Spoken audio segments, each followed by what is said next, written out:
निवेदन करूंगा आदरणीय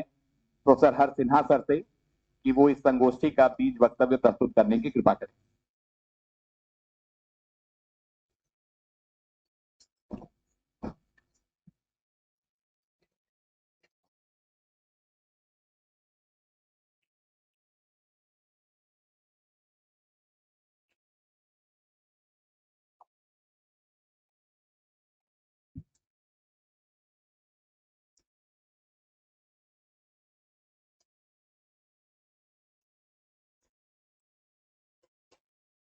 महायोगी गोरखनाथ विश्वविद्यालय गोरखपुर एवं महाराणा प्रताप महाविद्यालय जंगल भूषण गोरखपुर के संयुक्त तत्वावधान में आयोजित इस 3 दिवसीय अंतर्राष्ट्रीय संगोष्ठी के माननीय अध्यक्ष परम आदरणीय प्रोफेसर सुबरन लाल वज्राचार्य जी, उद्घाटन सत्र के सारस्वत अतिथि आदरणीय प्रोफेसर नंद बहादुर सिंह जी, मंच पर विशिष्ट अतिथि के रूप में उपस्थित आदरणीय श्रीमती पुष्पा भूसाल जी, मंच पर उद्घाटन सत्र के मुख्य अतिथि के रूप में विराजमान नेपाल के पूर्व गृह राज्य मंत्री, अभी उद्घोषक सुबोध जी बता रहे थे कि उन्होंने यहाँ पर महाराणा प्रताप शिक्षा परिषद के एक संस्थान से अपनी शिक्षा प्राप्त की है, और मैं उसमें एक सूचना और जोड़ना चाहता हूं कि वो दीनदयाल उपाध्याय गोरखपुर विश्वविद्यालय के भी पूर्व छात्र रहे हैं, और सिर्फ यही नहीं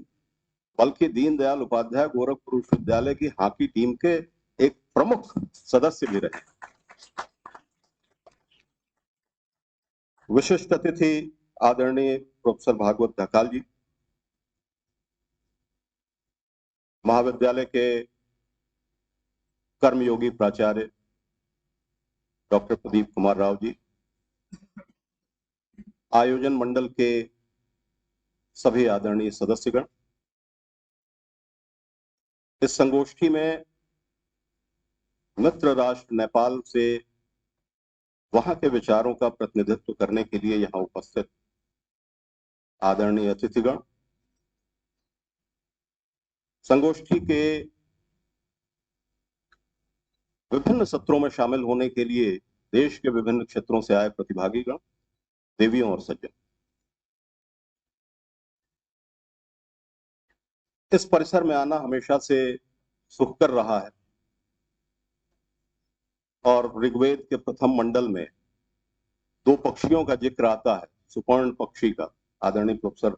भागवत ढकाल जी इस विषय में अवगत होंगे। तो उसमें यह कहा जाता है कि एक ही डाल पर 2 पक्षी हैं, एक अमृत फल खाता है और तृप्त होता है, और दूसरा उसको अमृत फल खाते देख कर तृप्त होता है। द्वा सुपर्णा सयुजा सखायो, मैं उस दूसरे सुपर्ण पक्षी की तरह अपने आप को पाता हूं, क्योंकि मैंने इस महाविद्यालय को बिल्कुल शुरू से बनते संवरते और अब श्रेष्ठतर प्रतिष्ठा अर्जित करते हुए देखा है, और इसके विभिन्न अकादमिक आयोजनों में शिरकत करने का मौका मिलता रहा। यह एक महत्वपूर्ण विषय है, और इसलिए इस महत्वपूर्ण विषय पर इस महाविद्यालय द्वारा ऐसा आयोजन करना अपने आप में एक आवश्यक कार्य भी है, और इसका महत्व हम आगे आने वाले वर्षों में देख सकेंगे, ऐसा मेरा दृढ़ विश्वास है। अभी जब हम लोग कार्यक्रम से पहले बैठे हुए थे, तो आदरणीय अध्यक्ष जी ने, कार्यक्रम अध्यक्ष जी ने, माननीय कुलपति जी ने इस बात की चर्चा की कि कैसे हम लोग समय का अनुशासन बनाए रख सकते हैं इस सत्रों में। मैं उनके निर्देश को ध्यान में रखते हुए कोशिश करूंगा कि सूत्रवत अपनी बात कहूं और संक्षेप में कहूं, और ऐसा इसलिए भी जरूरी है कि मैं अभी देख रहा था ये जो संगोष्ठी का जो पूर्व कार्यवृत्त जो प्रकाशित हुआ है, वो अपने आप में ही इतना समृद्ध है कि बहुत सारी बातें यदि हम लोग इन संबंधों के बारे में दोहराते हैं तो वो एक समय का अपव्यय होगा। मैं कोशिश ये करूंगा कि कुछ ऐसी बातों पर इशारा करूं जिससे आने वाले 2-3 दिन में हम लोग अपने विचार विमर्श का फलक थोड़ा और विस्तृत कर सकें। इसमें कोई दो राय नहीं कि भारत और नेपाल के संबंध शताब्दियों पुराने हैं और प्रगाढ़ता और सघनता के ऐसे स्तर पर जिसको आप शब्दों में नहीं बांध सकते। हमारे अस्तित्व के तकरीबन सभी कालखंडों में इन संबंधों के मधुरता का या सघनता का एक अलग तरीके का आयाम। भारत इस वर्ष अपने आराध्य प्रभु श्री राम के जन्मभूमि के पुनर्प्रतिष्ठा का उत्सव मना रहा है और अभी 22 जनवरी को अयोध्या जी में एक बड़ा भव्य कार्यक्रम। भगवान श्री राम के जीवन चरित्र के सूत्र भी नेपाल से जुड़े और 22 जनवरी के कार्यक्रम से 2 दिनों पहले नेपाल के एक वरिष्ठ पत्रकार और अब अमेरिका में प्रोफेसर और नेपाल की पूर्व प्रोफेसर 2-3 व्यक्तियों का एक प्रतिनिधिमंडल अयोध्या से लौटते समय गोरखपुर में मेरा अतिथि था और शाम को जब हम लोग बैठे थे तो मैंने उनसे ऐसे ही मजाक में कहा कि कार्यक्रम तो 22 जनवरी से है और सब लोग 22 जनवरी के बाद कार्यक्रम अपना बना रहे हैं अयोध्या जी जाने का और आप लोग 2 दिन पहले। तो उन्होंने कहा कि ससुराल पक्ष की जिम्मेदारी ज्यादा हो, आप हो सकता है देर से पहुंचे लेकिन हम तो पहले जाएंगे और पहले ये भावनात्मक संबंध जो शताब्दियों से हमको और इन संबंधों को ऊष्मा देता है या ऊर्जा देता है। भारत नेपाल संबंधों के एक और आयाम में हम भगवान बुद्ध को देखते हैं। दोनों ही देश बौद्ध धर्म के अनुयायियों के लिए तीर्थस्थल से कम नहीं और एक पूरा परिपथ बनता है जो लुम्बिनी से बोध गया और कुशीनगर तक आता है और सबके लिए यह अमृत परिपथ। मैं अभी इस कार्यवृत्त को पलटते हुए देख रहा था और डॉक्टर पद्मजा सिंह जो आयोजन में एक महती जिम्मेदारी का निर्वहन करते हैं, उनका एक बहुत ही अच्छा लेख है जो नेपाल और भारत के सांस्कृतिक संबंधों और विशेष तौर पर गुरु गोरक्षनाथ के व्यक्तित्व, उनके योगदान या उनके महात्म्य से कैसे दोनों देश जुड़ते हैं। नेपाली मुद्रा में, नेपाल के प्रतीक चिन्हों में गुरु गोरक्षनाथ की जिस तरीके की प्रतिष्ठा है और उस प्रतिष्ठा के जो संकेत हैं, जो अभिप्राय है, इन सब के विषय में उन्होंने बहुत अच्छा लिखा है। और ये एक ऐसा सूत्र है जिसको हम जैसे लोगों ने बचपन से देखा है। श्री गोरक्षनाथ मंदिर में प्रतिवर्ष मकर संक्रांति के अवसर पर एक बड़ी संख्या में नेपाल के लोगों का आना जाना, इस कार्यक्रम में शिरकत करना, राज परिवार का शिरकत करना, ये वो कल्चरल बॉन्डिंग्स हैं जिनके बारे में आज की हमारी संगोष्ठी केंद्रित। और ये जैसा कि मैं बार बार कह रहा हूं कि विभिन्न कालखंडों में इस तरीके के हमको संकेत मिलते हैं और ऐसा लगता है कि ये बृहत्तर सांस्कृतिक संकुल का हिस्सा है ये दोनों। हमारे पुराने अभिलेखों में, आख्यानों में, ग्रंथों में आप देखिए स्कंद पुराण में जिक्र जो मिलता है भारत के 9 खंडों और 72 विभेदों का, और डॉक्टर दिनेश चंद्र सरकार जैसे विद्वानों ने उसको लिखते हुए ये कहा है कि नेपाल, यवन और काम्बोज इस तरीके के भूखंडों की पहचान की। और बहुत सारे बीच में अगर हिस्ट्री को आप या ऐसे आख्यानों का उल्लेख न करें तो भी समुद्रगुप्त के जमाने में जो प्रयाग प्रशस्ति, उसमें भी हम पाते हैं कि नेपाल, कामरूप और कर त्रिपुर ये सब करद राज्य, एक बृहत्तर करद राज्य का अंग। इतिहास को देखने की सबकी अलग अलग दृष्टि होती है, हम उससे सहमतियां और असहमतियां रख सकते हैं, लेकिन आप सब इस बात से सहमत होंगे कि इतिहास कम से कम हमको देखने की एक दृष्टि देता है, एक परिप्रेक्ष्य देता है। हम उससे सहमत असहमत होते हुए भी आगे चलकर अपने एक निष्कर्ष पर पहुंचते हैं, वो एक ऐसा पुल बनाता है। तो ऐसे एक बहुत समृद्ध सांस्कृतिक अतीत और सांस्कृतिक इतिहास के बाद जब हम आधुनिक नेपाल के इतिहास में प्रवेश करते हैं, जब 1769 में जब गोरखा नरेश पृथ्वीनारायण शाह एक आधुनिक नेपाल की रचना करते हैं, एक एकीकरण करते हैं। उससे पहले नेपाल 60 छोटे और बिखरे प्रांतों का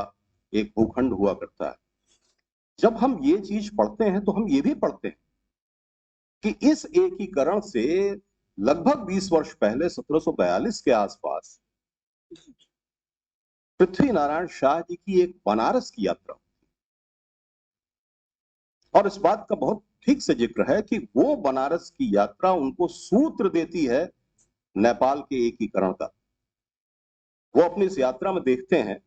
कि मुगल काल या जो मुगल साम्राज्य था वो अकबर के बाद उसका पतन कैसे हुआ, किन कारणों से, और वो जो हासिल करते हैं निष्कर्ष, उसको वो अप्लाई करते हैं नेपाल के केस में। वहां से लेकर, और अगर हम आगे चलें, चूंकि समय कम है, मुझे कम समय में अपनी बात रखनी है, तो हम इन कालखंडों से अगर राजा पृथ्वी नारायण शाह के बाद जो राणाओं का कार्यक्रम शुरू होता है, कार्यकाल शुरू होता है, इन सबको अगर हम देखें तो बराबर भारत के प्रति विशेष तौर पर अनुराग, और उस अनुराग का एक बहुत बड़ा कारण यह भी है जिसको डेविड गैलनर ने अपनी किताब में लिखा है, और इस किताब में भी अभी मैं देख रहा था पीछे पुनर्पाठ में खुम बहादुर खड़का जी का एक लेख जिसको फिर से यहाँ पर कोट किया गया है, और उसमें ये लिखा गया है कि एक जिक्र है इसमें कि हिंदू धर्म और हिंदुत्व भारत और नेपाल को एक करता है। ये बात डेविड गैलनर ने, उन्होंने लिखा है कि कम से कम 1959 तक नेपाल की पॉलिटिक्स, नेपाल का सोशल सिस्टम, नेपाल का सामाजिक आर्थिक चरित्र, ये सब हिंदू रीति रिवाजों से संचालित, प्रेरित और प्रभावित था। और इस वजह से भी उस समय तक अगर आप देखें तो भारत और नेपाल के संबंधों में एक विशेष प्रकार की सघनता दिखाई देती है। कालांतर में, और खास तौर पर अगर इसको ईयर वाइज अगर हम मार्क करने की कोशिश करें, तो 1960 वो एक समय है जिसके बाद से नेपाल में बहुत तरीके की तब्दीलियां आई। नेपाल के जो पहले केवल भारत जिसने ये चुना था, ये विकल्प उसने स्वयं चुना था, और भारत नेपाल की 1950 की संधि के बाद अगले 4 वर्षों तक इंटरनेशनल रिलेशन में या बायलैटरल रिलेशन में ये बहुत स्वर्णिम कालखंड था। लेकिन धीरे धीरे अनेकानेक कारणों, जिसकी यहां विस्तार से चर्चा जरूरी नहीं है, आगे आने वाले सत्रों में हम लोग इसके बारे में बात करेंगे, कि धीरे धीरे चीन के साथ उसके संपर्क बढ़े, और चीन ने एक सुनियोजित, एक सुचिंतित रणनीति के तहत नेपाल में अपने प्रभाव का विस्तार किया। और इस प्रभाव विस्तार में उसने इस बात का विशेष तौर पर ध्यान रखा कि उसकी बढ़त इस बात पर निर्भर करती है कि भारत के साथ नेपाल के संबंधों में किसी न किसी तरह का संकुचन आना चाहिए। ये एक हाइपोथेसिस हो सकती है, मैं फिर कह रहा हूं कि इससे सहमत या असहमत भी हो सकती है, लेकिन इतिहास की घटनाएं इस बात की पुष्टि करती है कि नेपाल में होने वाले सभी बदलावों, सभी महत्वपूर्ण तारीखों, सभी महत्वपूर्ण घटनाओं में एक के बाद एक अगर हम देखने की कोशिश करें, तो हर वो घटना जो भारत के विरुद्ध जाती है या चीन के पक्ष में जाती है या हमारे इन प्रगाढ़ रिश्तों के खिलाफ जाती है, वो सब कहीं ना कहीं हमारे सांस्कृतिक संबंधों के सेतुओं के कमजोर पड़ते जाने के साथ हटा है। हमारा एक सांस्कृतिक सेतु कमजोर पड़ता है, हमारे रिश्तों में थोड़ा सा दूरी है। और इसके बहुत सारे उदाहरण, हम सांस्कृतिक संबंधों की चर्चा क्यों करें?